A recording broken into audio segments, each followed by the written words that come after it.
are we not overstepping and are we not confusing rather than enlightening our political processes?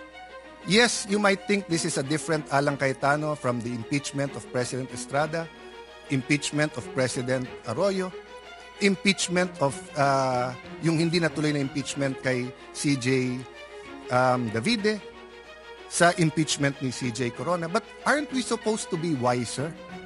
At hindi ba tama naman yung sinabi ng Supreme Court? Dapat may impeachment pero hindi dapat gamitin ito ng magkalaban lang sa politika. Ayaw natin maging presidente si Vice President Sara, talunin nyo na lang sa 2028.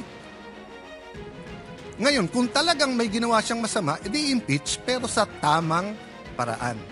I apologize if I'm emotional on this issue, but hindi tayo makawala eh.